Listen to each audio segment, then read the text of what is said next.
Good morning, friends. I want to talk about a move that I do all the time, an internal move, an invisible move that if it's a button, I slam this button all the time, which is validating my own experience. You may or may not have heard of this before, but it's something that I had heard about, but nobody really explained it to me, and I had to work it out for myself. And so I thought I would explain what it's like, at least for me, to validate my own experience in hopes that it's of use to some of you who maybe don't know about how to do this, or reminds you if you do, because this move is incredibly useful to me and I do it all the time, pretty much every day, many times a day. So we are experiencing beings, we experience things. Right now I'm experiencing myself in a summer day, sitting inside, recording this video, talking, and that's what it's like to be me right now.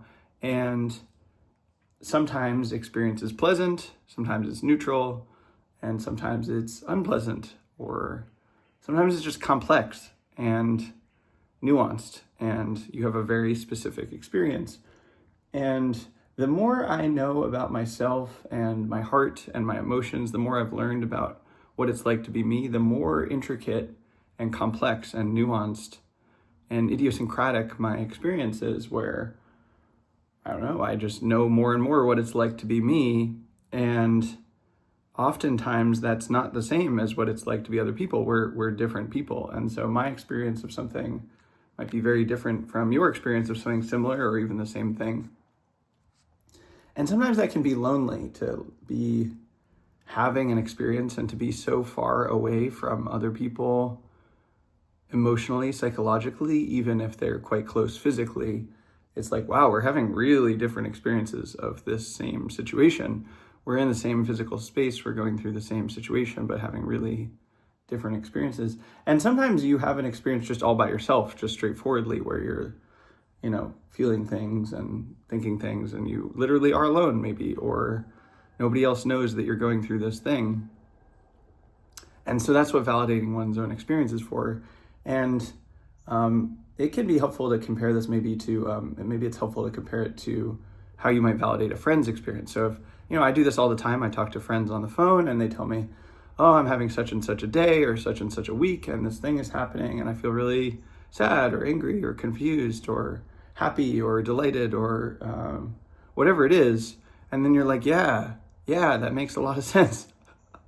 And you phrase it in a particular way that's particular to what they shared, and respond to that in this fluid, dynamic way that's connected to them and your relationship with them, and is actually responsive to the circumstances. But basically what you're saying is, yeah, you are having that experience, and that makes sense, and that's okay. It makes sense that you would be going through that. It makes sense that you'd be feeling confused and upset and angry or whatever it is.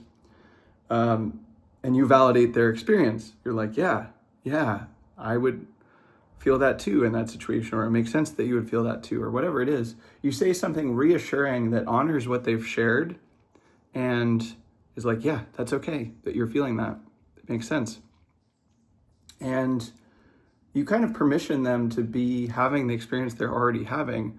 And that is emotionally, psychologically incredibly reassuring, and makes you feel safe to be like, yeah, this is a weird, uncomfortable, unpleasant situation, but I'm not weird or broken or something. Like, this is just the response that I'm having to this particular set of circumstances.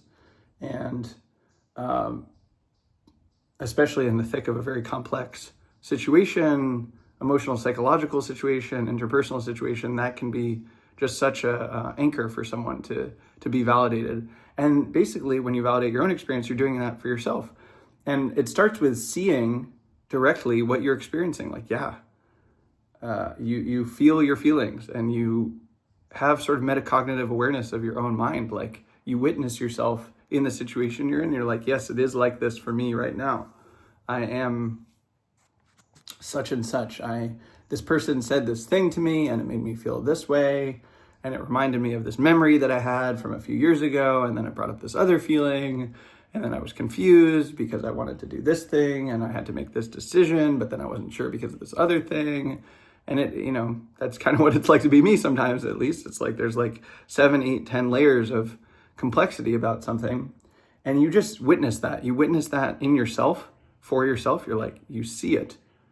Yes, that all of those layers are there. And then you validate. You're like, yeah. I mean, for me, I'll say, yeah, T, it is like that. It is like that. Yeah, I see you. And you can say something reassuring to yourself in your mind, in your heart, whatever would be reassuring to you, but just acknowledging, yeah, it is like that. It really is like that right now. And you see it for yourself. You actually have direct experience to it, which is different than validating a friend's experience, because you're typically hearing about their experience secondhand, or inferring what it's like to be them, or imagining or guessing, putting 2 and 2 together. And of course, if you're close to a friend, there's not that much like inferential distance between your sense of what it's like to be them and what it's like to be them, but you're not experiencing it directly. You are not them.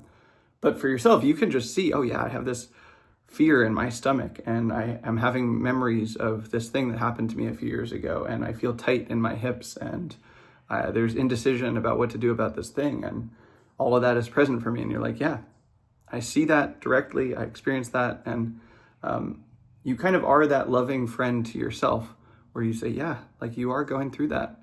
That is an experience you're having. And you can reassure yourself in whatever way feels loving and kind and appropriate, just as you would a friend.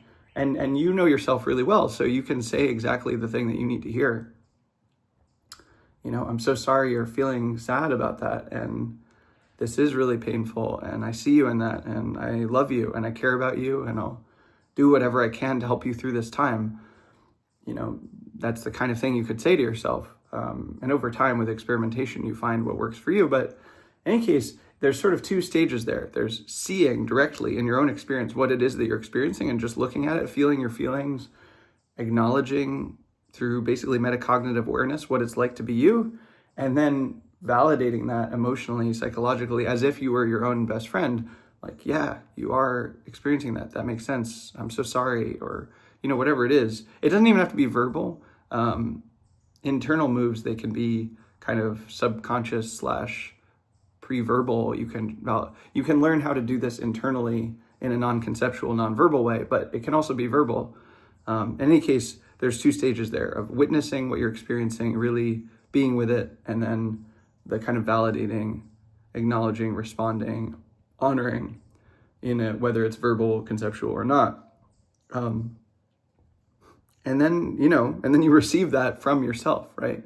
In the same way that if a friend said something really loving and kind and reassuring to you, you'd sit with that and you'd feel that. You can do the same thing with yourself, where you like take that in and feel the relief and relaxation that comes with having honored your own experience and loved yourself in that way. So, as I say, I do this move all the time. My life is complex, right? Like, I am effectively traveling from place to place. I have lots and lots of friends all over the world. I correspond with hundreds and hundreds of people. I'm always doing lots of different projects in parallel, and there's all kinds of relationships that I have with people. I have friends, I have collaborators, I have romantic partners, I'll have mentors and teachers.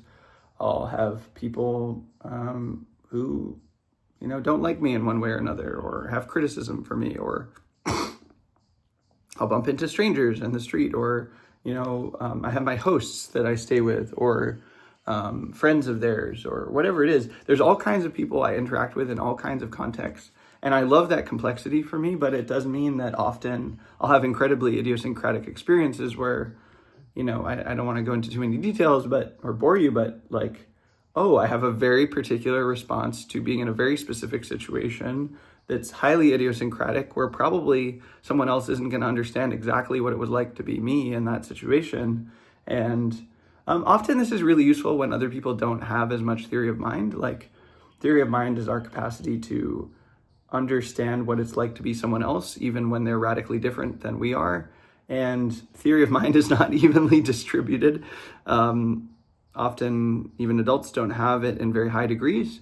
We typically, if you've made it past being, 3, 5, 6, then you have it to some degree. You understand that people have their own experience and so on. But there's higher degrees of theory of mind that can be cultivated, and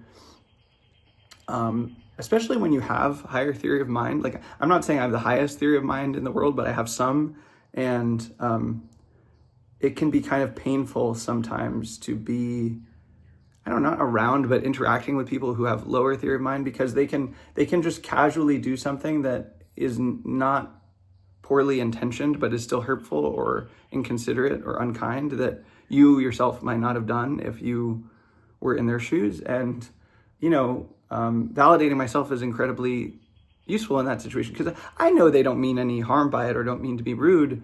And then it's still, they still do something hurtful, for example, or say something that hurts my feelings or is inconsiderate or whatever. And that's fine. That's an experience that happens to me all the time. And because I'm pretty sensitive, right? Like, my heart is very tender and I feel a lot of different things. And so it's easy to get sort of rubbed the wrong way by something really small. I don't know if anything, how to put this. Like, this tool of validating my own experience is useful to me because I have such a sensitive heart, and there's so many different emotions I feel. And because my life is so complex also, it's not like I'm just with 2 or 3 friends or family members that know me really well,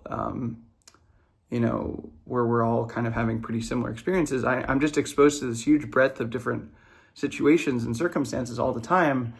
And often going from, like in my days, I might have 6 or 7 Zoom calls or 5, 6 meetings in person, and then they'll be in quick succession. And that's just a recipe for feeling a lot of different things in quick succession.